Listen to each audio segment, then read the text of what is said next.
ఈ సంవత్సరాల కాలం జగన్మోహన్ రెడ్డి గారి ఆశీర్వాదంతో ఇక్కడ ప్రజల కోరిక మేరకు వాళ్ళు కోరుకున్నవన్నీ కూడా నేను ఏది చెప్పినా కూడా మీరందరూ కూడా తూచా తప్పకుండా మీ వార్డ్స్ లో డెవలప్మెంట్ చేసి ఈరోజు మనందరం కూడా ప్రజల చేత శభాష్ అనిపించుకుంటాం. నేనైతే ప్రభుత్వం ఉన్నప్పుడు ఒక ఎమ్మెల్యేగా మంత్రిగా మీ అందరి సహకారంతో పుత్తూరు మున్సిపాలిటీలో దాదాపుగా 99% అన్ని చేయగలిగానని మనస్ఫూర్తిగా నమ్ముతున్నాను, సంతోషంగా కూడా ఉన్నాను. ఎందుకంటే అంతకుముందు మీ అందరికీ తెలుసు యోధులు పుత్తూరులో కానీ నగిరిలో కానీ దాదాపుగా 35-40 సంవత్సరాలు రాజకీయాల్లో ఉన్నవాళ్ళు, గెలిచిన వాళ్ళు, ప్రభుత్వంలో ఉన్నవాళ్ళు. సో వాళ్ళు ఎవరు చేయలేనిది మనకున్న తక్కువ సమయంలో 2 సంవత్సరాలు కోవిడ్లో పోయినా కోవిడ్లో కూడా మొదటి కోవిడ్లో ఇక్కడే ఇంట్లో కూర్చొని మనం ఏ విధంగా పరుగులు తీస్తూ అఫీషియల్స్ కి అండగా నిలబడి వారితో ప్రజలకి సర్వీస్ చేయిస్తూ వారికి కావాల్సిన అన్ని కూడా మనం దగ్గర ఉండి మన సొంత ఖర్చులతో చేయడం జరిగింది. ఎందుకంటే అప్పుడు హోటల్స్ కూడా లేవు, ఆఫీసర్లకి వైరస్ అంటే భయం. మేమే వాళ్ళతో పాటు ఉండి స్ప్రే చేసే దగ్గర నుంచి ఆ పేషెంట్స్ ఉన్న చోటికి వెళ్ళి వాళ్ళకి ఇవ్వాల్సిన మందుల దగ్గర నుంచి అందరినీ కూడా ఎంకరేజ్ చేస్తూ ధైర్యం చెప్పాము. 5 మండలాలు 2 మున్సిపాలిటీ ఆఫీషియల్స్, పోలీసులు కానీ, మున్సిపాలిటీ వాళ్ళకి కానీ, ఆశా వర్కర్లకు కానీ, వాలంటీర్స్ కి కావాల్సిన సరుకులతో భోజనాలతో కూడా మనం అందుబాటులోకి ఇచ్చాము.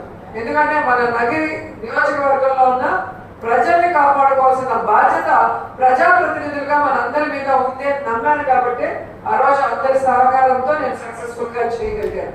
మిగతా 3 సంవత్సరాల్లో మీరు చూస్తే 30-40 సంవత్సరాల్లో సీనియర్స్ చేయలేని మనం చేశామని గర్వంగా చెప్పగలం.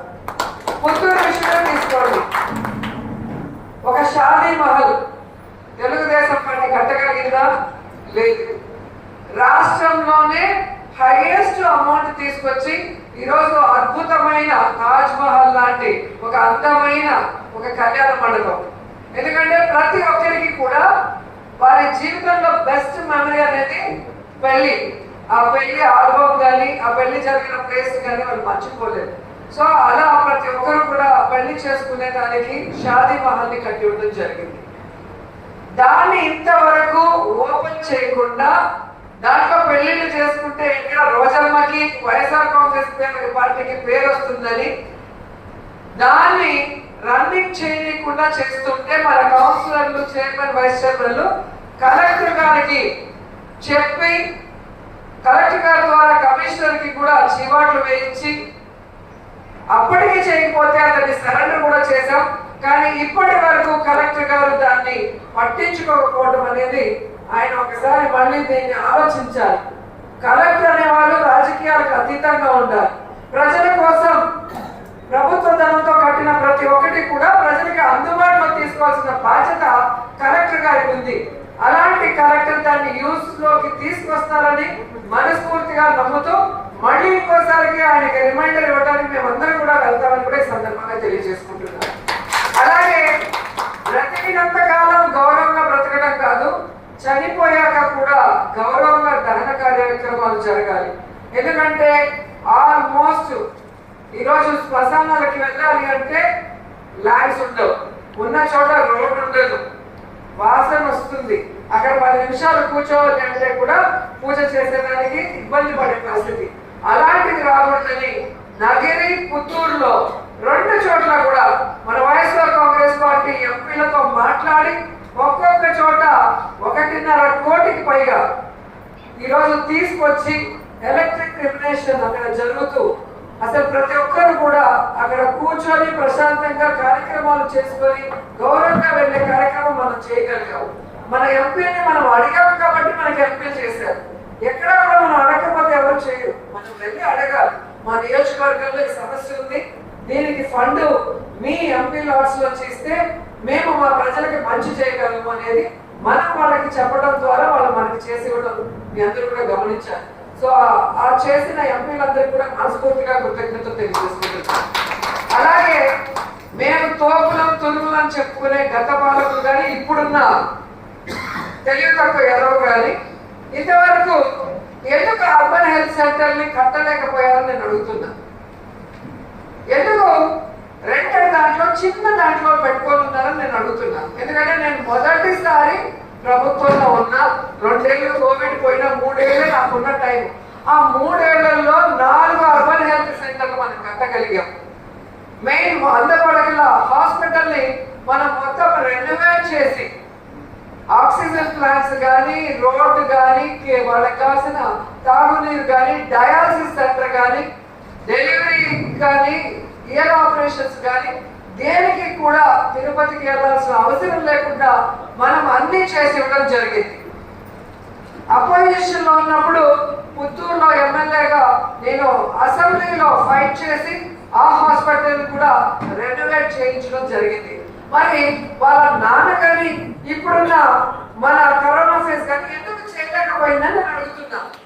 ఆవు అంటే మైక్ ఎత్తుకొని మాట్లాడతాడు కదా, పచ్చ ఛానళ్ళు ఉన్నాయి, పచ్చ పత్రికలు ఉన్నాయని నోటికి వచ్చింది తుత్తు తుత్తు తుత్తు అని మాట్లాడటం కూడా చేత కాకుండా మాట్లాడతాడు.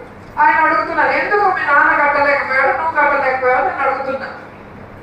ఈ ఎలక్ట్రిక్ క్రిమినేషన్ కానీ, ఈ అర్బన్ హెల్త్ సెంటర్లు కానీ, ఈ హాస్పిటల్ రెనోవేషన్లు కానీ, ముఖ్యంగా పాలిటెక్నిక్ కాలేజ్ దాదాపుగా పుత్తూరులో మీరే ఉన్నారు, ఆల్ పార్టీస్ లో ఉన్నారు, అధికారంలో ఉన్నారు. ఎందుకు కట్టలేకపోయారు పాలిటెక్నిక్ కాలేజ్ నాకు చెప్పాలి. ఈరోజు నేను కట్టగలిగాను చిన్నదాన్ని, మీరెందుకు కట్టలేకపోయారు? మీకు ప్రజలకు మంచి చేయాలి, విద్యార్థులకు మంచి చేయాలి, రైతులకు మంచి చేయాలన్న ఉద్దేశం మీకు లేదు కాబట్టి మీరు కట్టలేకపోయారు. మాకు ఉంది కాబట్టి మేము ఈరోజు అద్భుతంగా పాలిటెక్నిక్ కాలేజ్ పూర్తి చేయగలిగాం. ఎమ్మెల్యేగా భూమి పూజ చేసి మంత్రిగా నేను ఓపెన్ చేయగలిగాను. కానీ మీరు అన్నిసార్లు అధికారంలో ఉన్నప్పుడు ఎందుకు చేయలేకపోయారో చేతగానితనాన్ని ప్రజలు ఈరోజు గమనిస్తున్నారు. అలాగే మీరు చూస్తే మున్సిపల్ ఆఫీస్ ఈరోజు మీరు గొప్పగా మేము ఒక ఫ్లైఓవర్ వేసామని చెప్పుకుంటున్నారు. అది ఎందుకు వేశారో పుత్తూరు ప్రజలందరికీ కూడా తెలుసు. మీకు కాని వాళ్ళని రాజకీయంగా ఎదుర్కోలేక వాళ్ళని నాశనం చేయడానికి, వాళ్ళ ఆస్తుల విలువ పడిపోవడానికి ఎంతో అద్భుతమైన స్థలం అది ధర్మరాజు గుడి ముందర. అసలు వ్యాపారం కానీ, అసలు ఆ టెంపుల్ కానీ, అక్కడ అంతా కూడా పుత్తూరు మొత్తం అక్కడే అందంగా ఉండే స్థానాన్ని ఒక ఫ్లైఓవర్ పేరు వేసి మీరు కాంట్రాక్ట్ లో డబ్బులు దోచుకుంటూ మీకు అపోజిషన్ లో ఉన్న లీడర్ల ఆస్తుల విలువను తగ్గించడానికి చేశారు తప్ప ఆ బ్రిడ్జ్ వల్ల ఏమైనా ఉపయోగం ఉందా? దాని బదులు ఎన్ని చేసి ఉండొచ్చు మేము చేసిన వాటిలో అడుగుతున్నా. మున్సిపాలిటీ చేశారు, మున్సిపాలిటీకి ఉండాల్సిన అన్ని హంగులు ఉన్నాయా పుత్తూరుకి? ఎన్ని వార్డ్స్ ఇంకా రోడ్లు లేకుండా, డ్రైన్లు లేకుండా, తాగే నీళ్లు లేకుండా ఉన్న వార్డులు ఉన్నాయి. మన కౌన్సిలర్లు ఇప్పుడే మాట్లాడారు. ఆ వార్డులన్నింటినీ ఈరోజు ఎలా మేము అభివృద్ధి చేయగలిగాం, మీరు ఎందుకు చేయలేకపోయారు? ఈరోజు పార్క్ ఉండాల్సిన ఒక మున్సిపాలిటీకి ఒక పార్క్ అనేది ఖచ్చితంగా ఉండాలి. ఎందుకు కట్టలేకపోయారు? ఈరోజు మేము ఎలా కట్టగలిగాం? తుడా ఫండ్స్ తీసుకొచ్చి అద్భుతమైన పార్క్ కట్టాం. ఈరోజు పెద్దవాళ్ళ నుంచి చిన్న పిల్లల వరకు, పిల్లలు ఆడుకోవడానికి, మహిళలు వాకింగ్ చేయడానికి, పెద్దవాళ్ళు కూడా కూర్చొని కాలక్షేపం చేస్తారు.